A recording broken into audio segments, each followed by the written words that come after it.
We'll be putting a lot of stuff together here to make our graphs of polynomials.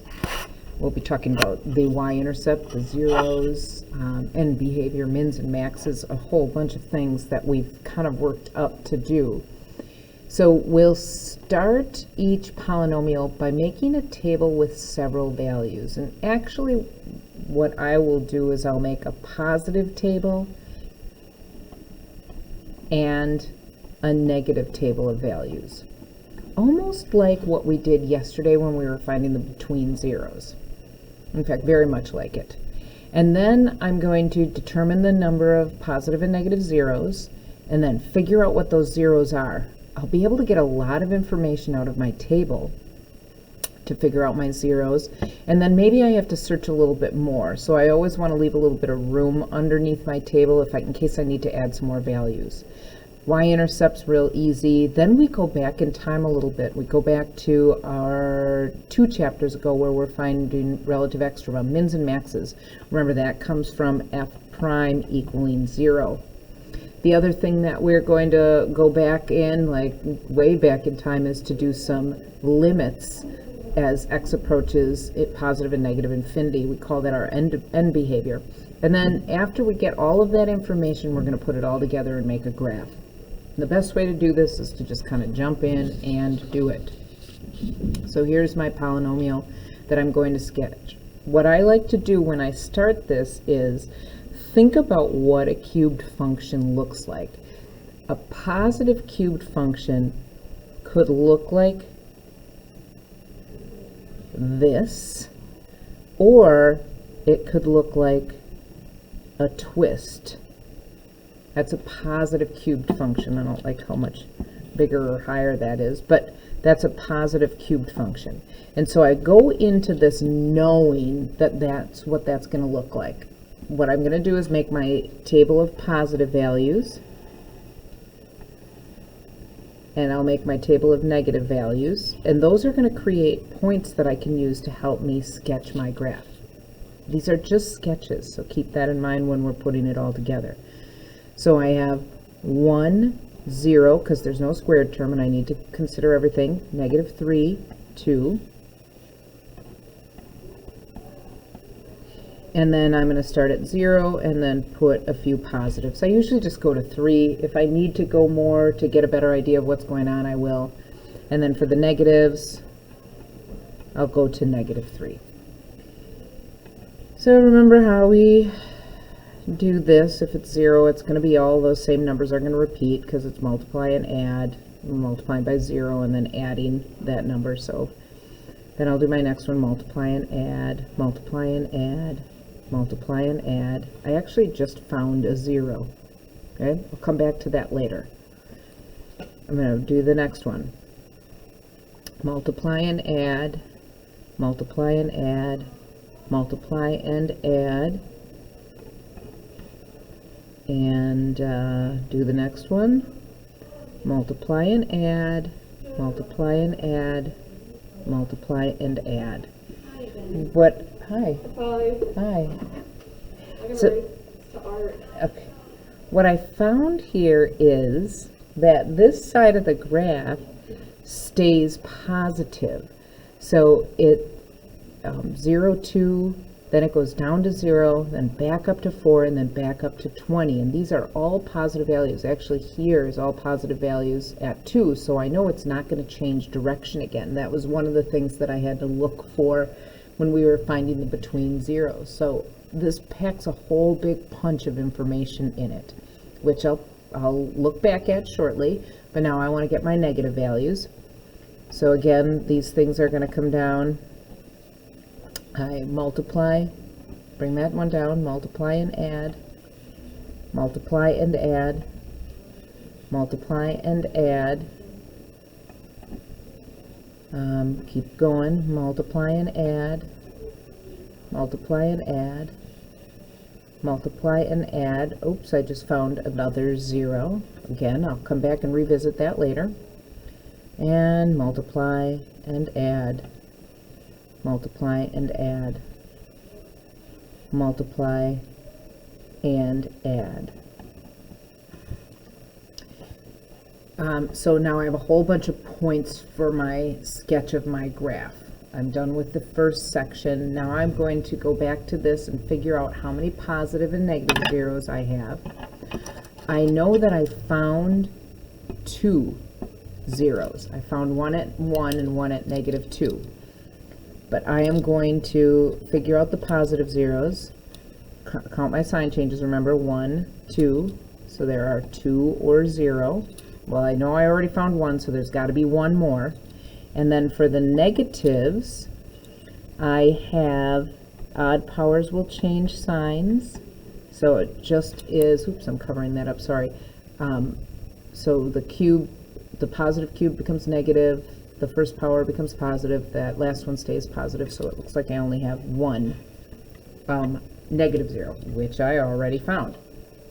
All right, so I know that I have one more positive 0, and what I'm going to do, because my next step is to actually find the zeros, so in step 2, this is step 1 where I went through and did my table of values. In step 2, I'm going to find the zeros. Now this is where it can be confusing and you need to be careful. I'm only going to isolate this guy here, okay?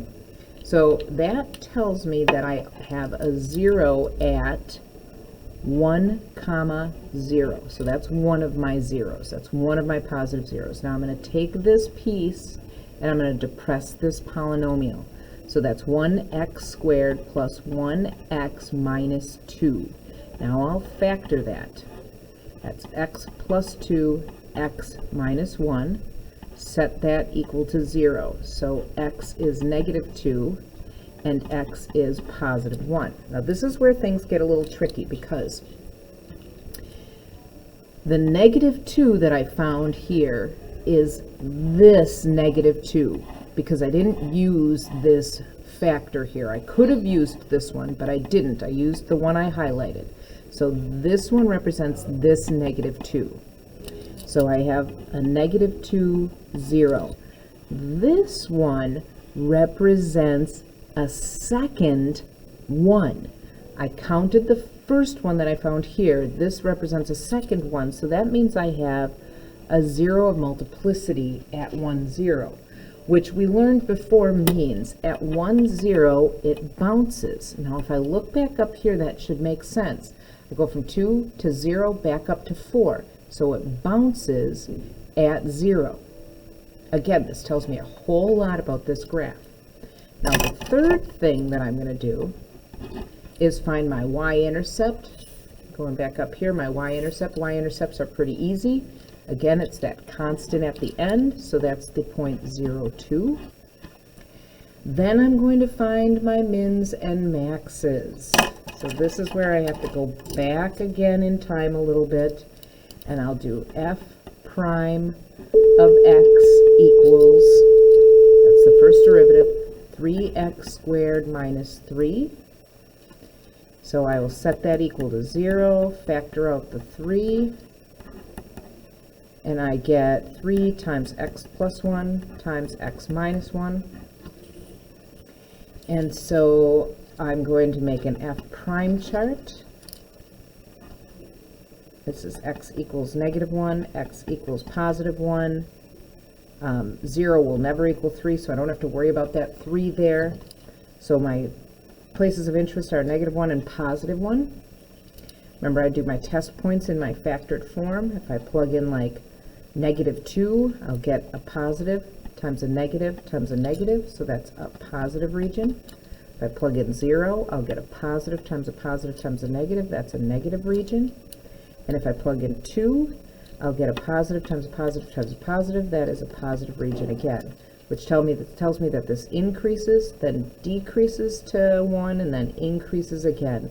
That makes -1 a max and +1 a min. I already knew that 1 was going to be where it bounced, so I'm finding out now that that's a low point. And again, that should make sense because I go from 2 to 0 back up to 4. So that indicates to me that I have a low point there, but I just clinched that here. So I have a max at -1 comma, guess what? I can go right back up here and find that value. This is the point, -1 comma 4. The input is -1, the output is 4. So I have my max at -1, 4. I don't have to reevaluate that.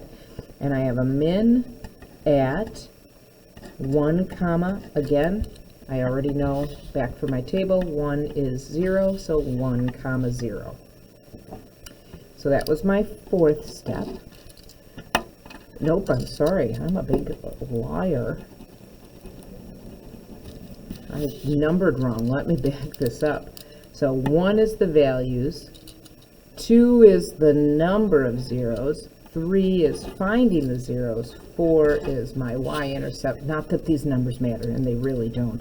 The fifth step that I did was find the mins and maxes. I just am trying to match the numbers there.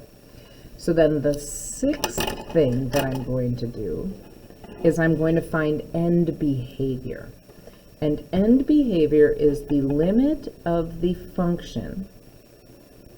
So this is x cubed minus 3x plus 2 as x approaches positive infinity, and then I do the limit of the function as x approaches negative infinity, x cubed minus 3x plus 2. Remember how we approach infinity. I look for the lead term, so all I care about is the x cubed. I'm putting in positive infinity, so a positive number, raising it to the third power, that would give me positive infinity. And then negative, when I plug in a negative number, very large, again, I'm focusing on the lead term, plug in a very large negative number, take it to the third power, that would give me negative infinity. What this tells me, again, this tells me end behavior. So on the right-hand side, this graph is rising. On the left-hand side, this graph is dropping.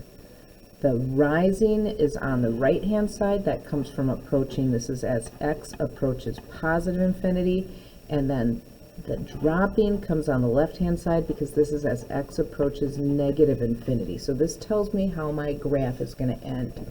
Now I have everything that I need, and I'm going to put together my sketch. So I'll draw a little graph, and it's just a sketch, and if I need to add like more points or whatever, I will, but these are the things that I know. That at 0, 2, I have a y-intercept. At 1, 0, I have a 0, and I have a min. So I know that that's a min there, okay? At -2, 0, I have a spot where it crosses the x-axis. At -1, 4, so -1 up here at 4, I have a max. I found that there. Once I have all this, then my end behavior, I can think about that. Now, it's not going to cross this axis again, so I know from this last point it's got to drop. And it's not going to come back down across the axis again, or I would have found it as a 0, so I know on this far right it's going to rise. Then I just have to put the rest of the graph together by connecting the points. So here's the sketch of my graph. Yes, it is a little bit putsy. I do have to kind of go through a lot of stuff. If I get all the points on, if I put the zeros on, the y-intercept on, I think about the end behavior, my mins and my maxes, and I still can't figure out what's going on, then I'll put in a few points on that, just approximate where they are, and I can fill that in. And so your graph should come together just as I suspected. Here's what a cubed graph looks like. We're going to do another one. This one is a negative cubed graph. So this time when I go through, I know that it's going to be the opposite. It would be look like this, or a twist, because it's a negative cubed graph. All right, I am going to go through and do several steps in this. I'd like you to pause the video and give it a try, see how you do, and then come back and meet me in a little bit, because it gets a little putsy and we have a lot. Then we'll put all of our stuff together. See if you can go through all those steps. Welcome back. I am going to go through everything I found and kind of talk about the things that I did and looked at. I made my table of values. Again, this is very helpful to me. I can tell that it cuts through at 1. It does go from 1, which is positive, 0 to negative, so that's not a bouncer here like the last one where it went from positive to 0 back up to positive. So this one actually cuts through. And then I see that I'm getting bigger and bigger negatives. I didn't get all to the same signs, which usually is an indicator to stop, but I did get a lot of values in there that kind of tell me. On the other side, I noticed that I'm just getting bigger and bigger and bigger, and in fact, right away, it has alternating signs. I talked about that in class. If you have alternating signs, that's an indicator that you can quit, that this one's done. It's not going to change direction anymore, and it just is a clincher there. It's just going to continue to grow and grow on that side, which just further gets explained here when I do my number of positives and negatives. I have no negative zeros. Makes sense there. It's getting larger and larger and larger. It's never going to cross through. So then I had to find my zeros, and I focused on this one, the 1 0 I found in there, and I brought it down and I depressed the polynomial, negative x squared plus 2x. I factored out a -1 divided by -1, and then did my factoring and noticed, wait a second, I got the 1 up here, 1 being a 0, I got that first one, and then I got 2 more. So altogether I had 3, which tells me again that this graph is going to have a twist in it. So if I go back to what I think, I'm already pretty sure this is what my graph is going to look like. It's going to have a twist in it because I have 3 of those. My y-intercept was 0, 1. I did my extrema. This is kind of funny. This is sort of different.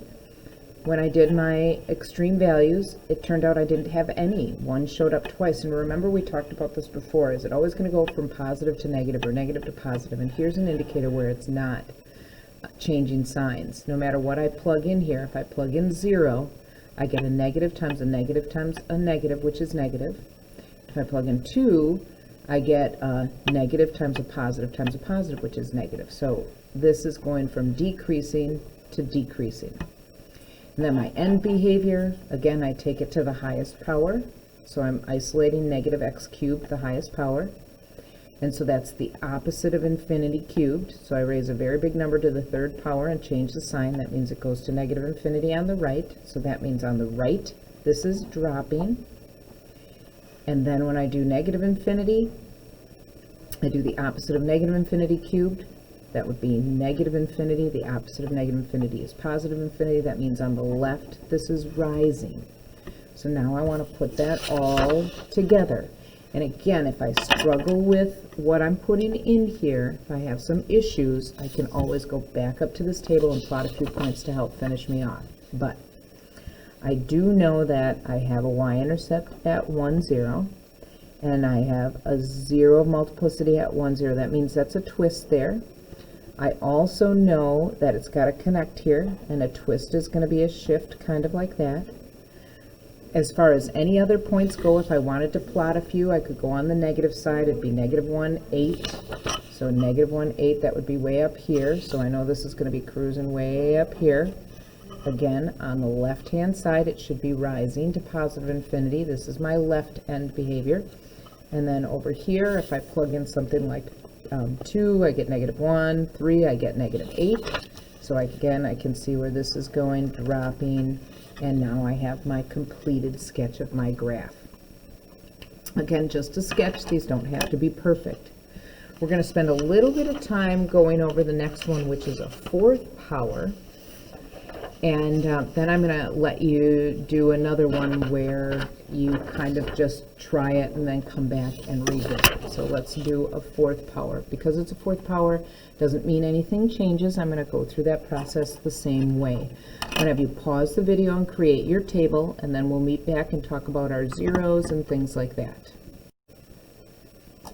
Hopefully you got these values in here. Again, this tells me a lot, and when you go and find your positive zeros and your negative zeros, I notice that all of my answers are positive on both sides, and actually they mirror reflect each other on both sides, which tells me that I have no positive or negative zeros, and it also tells me that this graph is going to stay above the x-axis its entire time.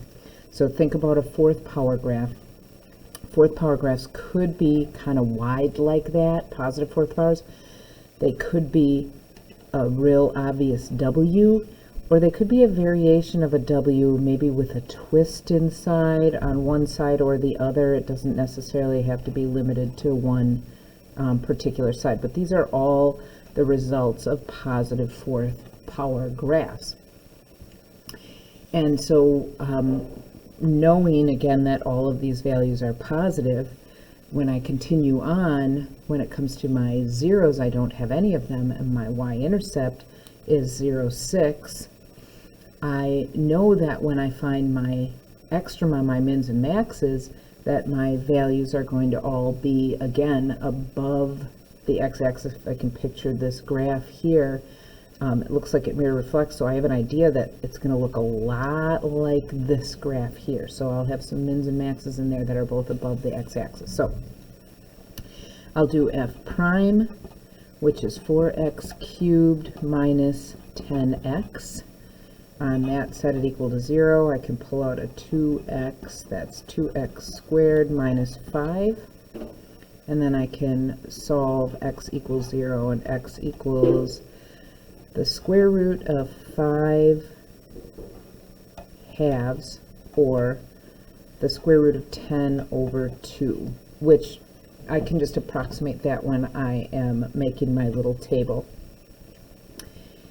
So when I do my f prime table, I'll center it at 0. This is a plus or minus. I'll have that one over here at negative square root of 10 over 2. Negative square root of 10 over 2, and I'll have another one over here at positive square root of 10 over 2. When I plug those values in, I'll plug it into this form here. Far left, if I plug in negative 10, I should get negative. If I plug in something in between, like negative 1, I should get a negative and a negative, so positive. If I plug in positive 1, a negative value, and again a positive value. So I have a min at negative square root of 10 over 2, a max at 0, and a min again at the square root of 10 over 2.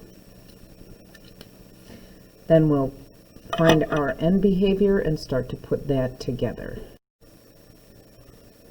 So I went back in and I found my values, and I found something sort of surprising here, and this is why we take the time to go through all these steps. We don't just think that we've got it. My min is actually below the x-axis, and when I looked at my table, I thought to myself, well, this looks like everything's positive, and remember I said it looks like everything's going to be above the axis. That's what I'm envisioning. But when I actually went through and found the min value, I found that it dropped below. So what that tells me is my original thought, and what I did again is I took negative square root of 10 over 2 and I plugged it into the original function, and positive square root of 10 over 2, same thing, into the original function. So when I thought that there were no zeros, what happens is my zeros, both of them on the positive end and on the negative end, are going to fall between 1 and 2 and negative 1 and negative 2. That means they're going to both show up twice. I'm going to have two of them that fall between. Not in the exact same spot, but sort of between each other, okay? So that was sort of an interesting thing that happened that is surprising, and that's why, again, it's important to find all those pieces. So the next thing that I'm going to look for then is my end behavior, and that will come from, again, the limit as x approaches positive infinity. Again, I'm just going to look at the lead term, and the limit as x approaches negative infinity comes from again, the lead term. And if I take a really giant number and raise it to the fourth power, it's going to go to positive infinity. A really giant negative number to the fourth power is also going to go to positive infinity. So it's going to be rising on the far right, rising on the far left as well. Okay, so again, this sort of little surprise here happened. But now I can put everything that I have together. So I'm going to sketch my graph. I made my little value, or my little coordinate plane here. I know that 0, 6 is a max, because I found a max at 0. 0, 6 is the y-intercept. It's a point on this graph. It came from the table, so at 0, 6 I have a max. And then I have values at, I'm just going to plot these points because that's going to be helpful to me. I have a value at 1, 2, and 2, 2. And I also have one at negative 1, 2, and negative 2, 2. And then my mins are right between there, just below the axis. I can show you the picture. Right between there, just below the axis. So when I put this together and create that, it crosses right there. And it's what I suspected, but I drew my x-axis a little bit too low. So this one's just going to come and swing below. All right, so I want you to, again, pause the video and see if you can go through the points. Again, remember, if you ever get stuck, like I could get an idea of this picture just by sort of plotting some of these points. But it is important to make sure that you take the time to find your mins and your maxes to help you, because there was that thing where it didn't show up as a 0 here, and that's what I thought. But then I had to go back in and redo that. Give the last one a try, knowing what the shape is. One other thing that I wanted to point out is I hope you remembered that when you made your table, you had to put in the 0 for the third power and the first power. If you need to pause and back up and kind of go through that process again, I urge you to do so. And then take a few moments and go through that next graph in the same way.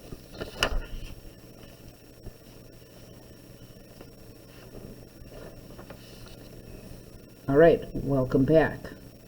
Here I did my points, made my table. I had to put a 0 in for x, found my values.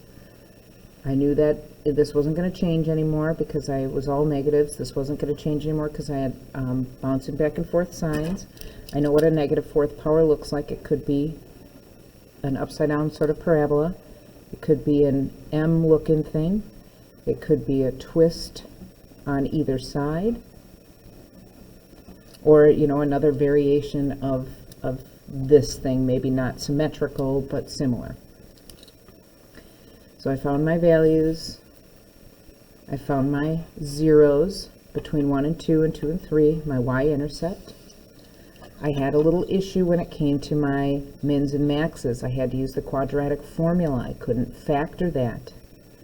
And so I had to resort to a different method. I found about where they're going to be, and then I used those values in here on my table, approximate those values, found my maxes and my mins. Now for my maxes, I can go in and plug it back in. In fact, I should go back in and plug it back in, but I know my max is somewhere between -3 and -13. Because negative 1.8 is somewhere between -1 and -2. So that's how I picked those numbers right off that table. Likewise, my other max is 1.83, so somewhere between -1 and 3. This one's a little shaky to me. I'm going to have to figure out where that is when I start putting that graph in. This one's a little easier because it's both on the negative side. But again, I can't always make those assumptions, so I have to make this kind of come together nicely. Then I did my end behavior. End behavior as I approach positive infinity, because I have a negative in front, it's going to be negative infinity, and likewise. So on both sides of this, this is dropping to the left, or dropping to the right. I should put it that way, and dropping to the left. Okay? So now I'm going to take this and put it all together. Here's my graph. My y-intercept at 0, -5. I have zeros between 1 and 2 and 2 and 3. So 1 and 2 and 2 and 3, and I just approximate. Okay, so I just put those in there. Then I know that I have a max at -1.8 and something between, so 0, -5 is a min, so I know it's going to go there. Then I have a max somewhere between -1 and -2, so somewhere in there. And I know just by the nature of this graph, it's got to go up here. So if I plugged that in, it's going to be closer to -3. So I have a max there. It can't be down here because this min can't, there's not going to be any other twist. It can't go down here and make a max. It's got to connect. So then that'll drop. Then I do my next piece here, connect to there. This max must be closer to 3 up on the positive end. So it's going to be in that direction. I'm just kind of making it. Again, if I'm not sure, plug this into the original and get your approximate value. And you can get exactly where those points are to put in your sketch. Please work on your homework, evens or odds, and then we'll look back at this when we get back from break.